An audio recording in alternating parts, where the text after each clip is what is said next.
नमस्कार सर। नमस्कार। सर क्या नाम है आपका? अमन नाम है मेरा। अमन जी, आप कहाँ के रहने वाले हैं? जी मैं देवास का रहने वाला हूँ। सर संत रामपाल जी महाराज से नाम दीक्षा आपने कब ली? जी मैंने संत रामपाल जी महाराज से नाम दीक्षा 9/7/2016 को ली थी।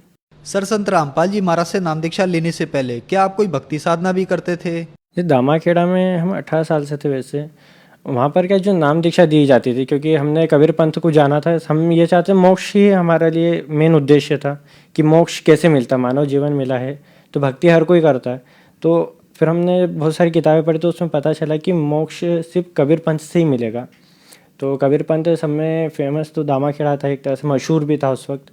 और उसमें बताया भी था कि दामाखेड़ा के अनुयायियों को नाम देने की इजाज़त है। तो उधर जो गुरु थे उनसे फिर हमने पहचान करी हमारे आसपास कौन है। तो हम देवास में रहते तो देवास में मंगल नाम था उनका, गुरुजी का। उनसे हमने नाम दीक्षा ली थी। मैं जब छोटा था तभी घर वाले सब उधर वहाँ चले गए थे दामाखेड़ा में। सर फिर आप संत रामपाल जी महाराज की शरण में कैसे आए? मम्मी जो है मतलब मम्मी को माता जी आती थी, जैसे 9 देवियाँ हैं, ज्वाला माता, पावागढ़ वाली माता, ये सब माता जी आते थे।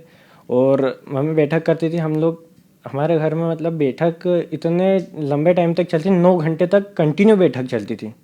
मतलब कि मम्मी को उठाना पड़ता था हमें गोद में, क्योंकि पैर उनके सुन्न हो जाते हैं। वो बैठक करती थी। हमारे घर से बहुत सारे लोगों को लाभ भी हुए, पर धीरे धीरे हमारे घर में कलेश भराने लगा। मतलब कि घर में लड़ाई होती, हमारे कुछ काम नहीं होते, हम मतलब दर दर हो गए, भीख मांगने को हो गए थे।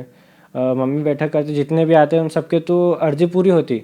बहुत सारे के मतलब उतारे भी करेंगे, जैसे भूत प्रेत लग जाते तो उनको दूर करना, कैसे दूर करते मतलब जो कब्रिस्तान में भी जाना पड़ता था, जैसे उतारा रखने की, जो भी भूत लग जाता था तो उसको एक विधि होती थी, वो पूरी वो की जाती थी वहाँ पर जाकर। तो अब धीरे धीरे हमारे जो पुण्य थे वो ख़त्म होने लगे। और हमारे घर में देवी देवता तो थे, साथ में जितने भी भूत होते वो भी थे। घर में हुआ क्या कि जब हम माता जी आती थी, घर एकदम भारी भारी सा रहता था हमारे घर में। मतलब माता जी का आना जाना होता था तो मतलब काली साड़ी और लाल साड़ी में ही ऐसा दिखता था, पर फेस नहीं दिखता था ढंग से। तो घर में सबको लगता था कि नहीं देवी देवता है, अच्छा आना जाना हो रहा है। उस वक्त इतना वो नहीं लगता था। पर धीरे धीरे क्या हुआ कि डर लगने लगा। मम्मी की नसें खिंचाती थी। और घर में हम ऊपर के कमरे में जाते थे तो ऐसा लगता कोई हमारे पीछे चल रहा है, घर में कोई घूम रहा है। पायल की आवाज़ आती थी रात में, चमक जाना रात में, एकदम से उठ जाना कि भैया कोई है, कोई अपने पास में है, कोई घूर रहा है। मतलब ऐसी बहुत सारी प्रतिक्रियाएं होती थी घर में। हमारे घर में से मतलब बहुत सारे लोगों को फ़ायदे भी हुए, पर हम लोग हमेशा मतलब प्रॉब्लम होती ही रहती थी। इतनी प्रॉब्लम होती थी हमको कि जैसे अब धीरे धीरे मेरे पापा ट्रक चलाते, उसमें बहुत अच्छी उनकी कमाई होती है। धीरे धीरे हम लोग लॉस में जाने लगे। पापा का ट्रक छूट गया, हम लोग दर दर को होने लग गए। भैया की नौकरी नहीं लग रही थी, दीदी की भी नौकरी नहीं लग रही थी। मतलब घर एकदम तहस नहस हो गया था हमारा। सर आपने बताया कि आपकी मम्मी को माता जी आती थी और वो दूसरे लोगों की समस्याओं का समाधान करती थी, लेकिन आप खुद दुखी थे, आपको भूत प्रेत की समस्या थी और भी आर्थिक समस्या आपको थी। तो फिर संत रामपाल जी महाराज की शरण में आने के बाद क्या आपका कोई लाभ भी प्राप्त हुए? मेरी कंडीशन ऐसी थी कि मैं नीचे से निचला हिस्सा पूरा पैरालाइज होने लग गया था। डॉक्टर ने बोला ये उठेगा नहीं। अब बिस्तर पे मैं लेट जाता था तो मेरे से उठाता नहीं था। मैं अगर लेट गया तो कोई मेरे को हिला भी नहीं सकता था। मेरी कंडीशन इतनी ख़राब थी कि अगर कोई मरता भी हो ना तो मुझे पानी ला के दे दे। अब आप अंदाज़ा लगा लीजिए कितनी ख़राब हालत थी। मतलब मैं जब उठने की कोशिश करता मेरे को 1 घंटा तो लग ही जाता उठने में, सीधे बैठने में। चलने में मेरे को बहुत प्रॉब्लम होती थी, मैं गिर जाता था। मैं चलते चलते ही गिर जाता था। मैं मतलब रात में तो मेरी 12 बजती थी, क्योंकि रात में मेरे पूरा बदन दर्द से कर रहा था मैं। रात भर दर्द होता था मुझे। मैं हमेशा ये सोचता था कि आज नहीं तो कल तो मैं मरना चाहता था मैं, कि नहीं अब मुझे मरना है। इतना दर्द मुझे सहन नहीं होता, इतनी पीड़ा होती थी। मेरी मम्मी को जब माता जी आती थी ना तो वो जब भी हम ऊपर जाते थे, ऊपर का कमरा उनका ही बना दिया था, पूरा मंदिर सरीका था। मतलब तलवारें भी थी, त्रिशूल भी थे, 2 त्रिशूल, बहुत सारे मतलब चीज़ें थी हमारे घर में। तो अब हम जब भी ऊपर जाते थे हम यही बोलते थे कि मेरे पैर डॉक्टर बोल रहे कि ये पैरालाइज हो जाएगा, मतलब आप सही कर दीजिए। वो बोलते सब होगा, सब होगा, सब्र रखो। मैंने ठीक है सब्र रखा। जैसे नहाने भी जाते थे, जैसे ओमकारेश्वर जैसे जो आती है ये नवरात्रि, उसमें पहले दिन नहाने जाना पड़ता था। तो सब नहाने भी जाते थे, बहुत सारे भगत होन भी रहते थे वहाँ पर, सब जाते थे हम लोग, पर फिर भी कंडीशन सही नहीं होती थी। मेरी कंडीशन इतनी बिगड़ने लगी थी कि मेरे दोस्त मुझे स्कूल से गाड़ी पे बिठाते थे मुझे खुद, और लेके जाते थे और लेके आते थे। मेरा 12th जो थी वो 1 साल तो पूरी ऐसे ही चली गई, क्योंकि मैं स्कूल तो जा ही नहीं पाता, बैठने की प्रोसेस तो थी नहीं बिल्कुल। तो फिर जब डॉक्टर को बताया तो डॉक्टर ने बोला कि ये पैरालाइज हो जाएंगे, इनका आने वाले जीवन में ये शरीर रह जाएगा, ये चल नहीं सकते। अब मम्मी को भी बहुत बुरा लगता था कि घर में जब देवी देवता आ रहे हैं, दूसरों के काम हो रहे हैं, दूसरों के मतलब बच्चे खेल रहे हैं, कूद रहे हैं, उनको जितनी भी प्रॉब्लम रहती थी वो सब सॉल्व हो रही, तो हमारी क्यों नहीं हो रही? क्या हमने कुछ गुनाह तो नहीं कर दिया? पर उस वक्त ऐसा सोचते थे कि नहीं, शायद टाइम लगेगा, कुछ होगा, बड़ी आफत होगी। उतारे भी करने का देखा कि भैया उतारा तो नहीं लग रहा। तो जैसे अब वो सारी प्रोसेस, मतलब कि देवी देवताओं की प्रोसेस तो हमने सारी ही कर ली थी, सारी मान कर ली थी कि इसको बस ये सही हो जाना चाहिए कैसे भी करके। डॉक्टरों को भी बताया तो डॉक्टरों ने तो रिपोर्ट में लिख दिया था, जब एक्सरे हुआ था मेरा तो उसमें बताया कि इनको कैल्शियम की कमी। कोई बोलता था कि इनके बॉडी में कुछ हार्मोन्स नहीं डेवलप हो रहे हैं। हर डॉक्टर अलग अलग बात बताता था, पर कोई सही नहीं कर पाता, क्योंकि जब भी हम लोग दवाई लेते थे, दवाई बहुत महंगी आती थी, 1-1 हज़ार की दवाइयाँ आती थी, और हम पूरा कोर्स करते फिर भी आराम मुझे ज़रा सा भी नहीं पड़ता था। मैं रात में पेन किलर लेके सोता था, मतलब एक दिन में मैं 4 पेन किलर खा जाता था, और जब पेन किलर लेता था तो बस उसका नशा बस थोड़ा बहुत रहता था मुझे, पर मुझे फिर भी दर्द होता था। मैं बहुत परेशान हो गया, तो मैं जब भी छत पे जाता था तो मैं यही सोचता था कि यहाँ से कूद जाऊँ, कैसे भी करके ये छुटकारा चाहिए मुझे। जब कोई देवी देवता कुछ कर ही नहीं पा रहे हैं, सब लोगों के काम हो रहे हैं, हमारे क्यों नहीं हो रहे? फिर घर में जो था सब तहस नहस हो गया था, पापा घर छोड़ के चले गए थे, जो ट्रक चलाते ट्रक भी चोरी हो गया, सब मरने पे उतारू हो गए घर में। मतलब हमने जहर रख लिया था हाथ में कि आप खाना है।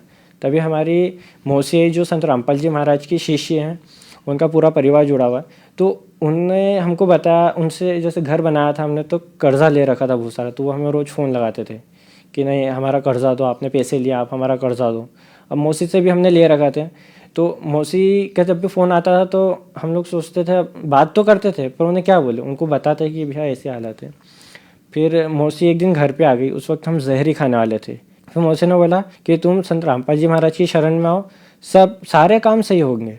क्योंकि मेरी मौसी को, हमको उन पर थोड़ा सा ट्रस्ट इसलिए हुआ क्योंकि मेरी मौसी को भी भारी आपदा थी, उनके पेट में छाले हो गए थे, वो डॉक्टर ने उन्हें कह दिया था कि वो नहीं बचेंगे। तब भी हमको भरोसा नहीं था कि हम इधर क्यों जाए, क्योंकि उस वक्त भरवाला का जो केस हुआ 2014 में वो हमने देखा था, तो हमें ऐसा लगा था कि मौसी तो झूठ बोल रही है। पर मम्मी ने सोचा, अगर संत रामपाल जी महाराज पूर्ण परमात्मा है, अगर भगवान है, तो मेरे लड़के को 8 दिन का समय देती हूँ मैं, 8 दिन में सही कर दे, नहीं तो मैं जहर खा लूँगी, कोई शक्ति नहीं बचा सकती फिर हमें मरने से। अब ऐसे ही चलता रहा, 8 दिन बीत गए और मेरी कंडीशन में इतना इम्प्रूवमेंट हो गया कि मम्मी जैसे ही मशीन चलाती थी, तो अगर जो मशीन चला गट्टी जो रहती धागे की वो गिर जाती थी, तो वो मुझे नहीं बोल सकती थी उठाने के लिए, वो खुद उठ के लेती थी। एक बार ऐसे ही उनकी मशीन से गट्टी गिर गई थी धागे की, तो मैंने फट से उठा के दे दी, तो मम्मी ने देखा कि ये उठ नहीं सकता था, ये उठ कैसे रहा है। मम्मी ने बहुत सारे काम दिए मेरे को उठने बैठने के, मैंने सारे करे। मम्मी ने बोला बेटा दर्द हो रहा है? मैंने मैंने सोचा मम्मी दर्द तो हो ही नहीं रहा मुझे, ये कंडीशन अपने आप सही हो गई। तो मम्मी ने बताया कि मैंने ऐसा संकल्प लिया था कि अगर ये पूर्ण परमात्मा है तो मेरे छोरे को सही कर दे। तो मम्मी ने बोला कि बेटा अपन नाम दीक्षा लेने चलते हैं। हम तुरंत चले गए इंदौर नामदान सेंटर पे, संत रामपाल जी महाराज से नाम दीक्षा ली।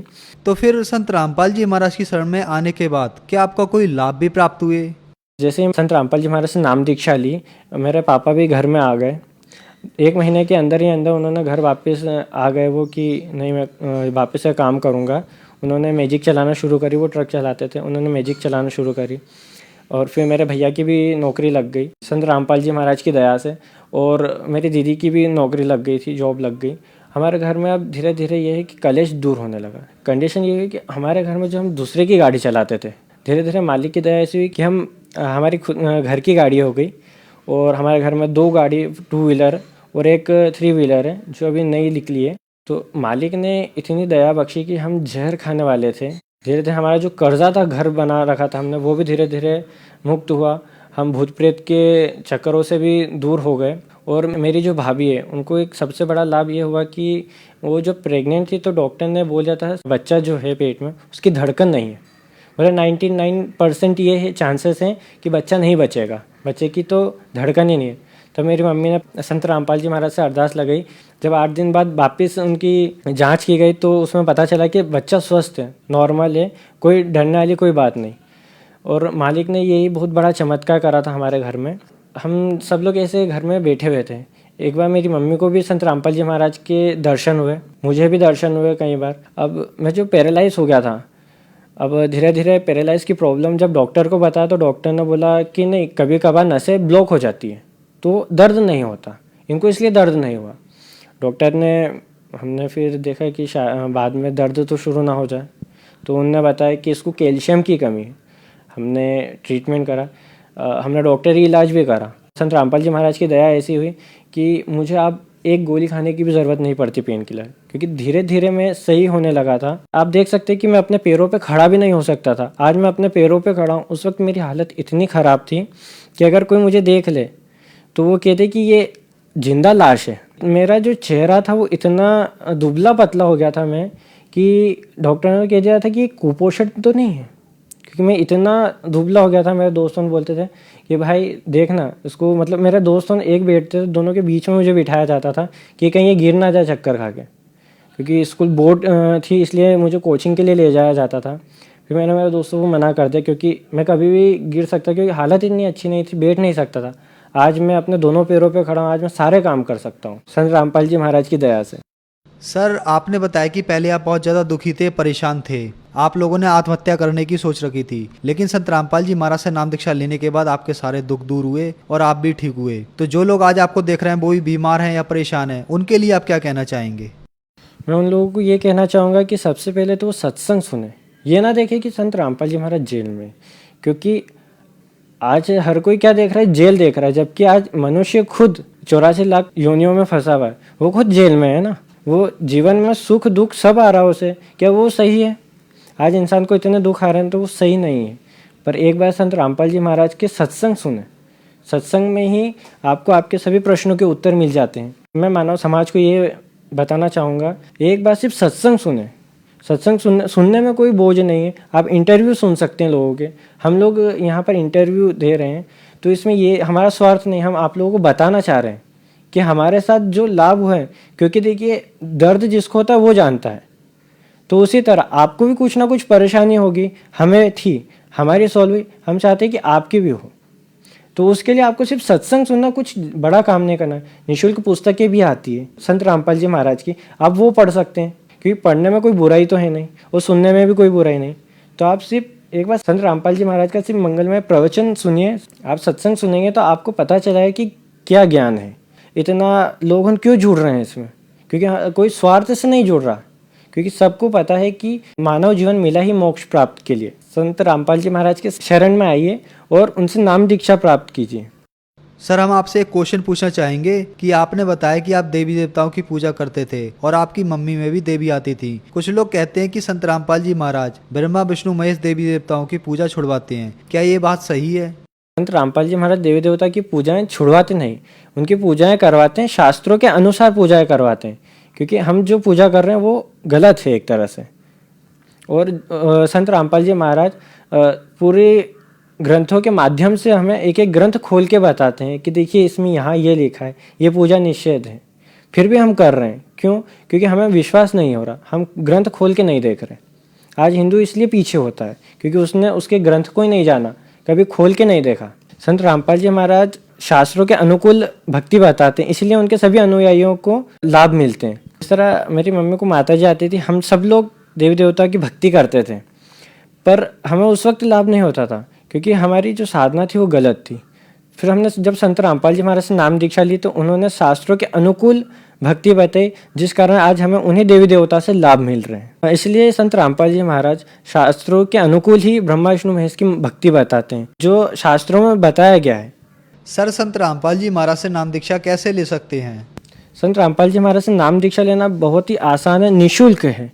सिर्फ उनके जो सत्संग आते हैं उसमें नीचे नंबर भी दिए जाते हैं, आप वहाँ पर से कांटेक्ट कर सकते हैं और आपके आसपास जो भी संत रामपाल जी महाराज के शिष्य हैं, आप उन्हें कह सकते हैं कि मुझे नाम दीक्षा लेना है। वो आपको खुद आपको घर से लेके जाएंगे, उनकी नाम दीक्षा दिलवाना संत रामपाल जी महाराज की। संत रामपाल जी महाराज से नाम दीक्षा लीजिए और अपना मानव जीवन का कल्याण कीजिए। धन्यवाद सर। जी धन्यवाद।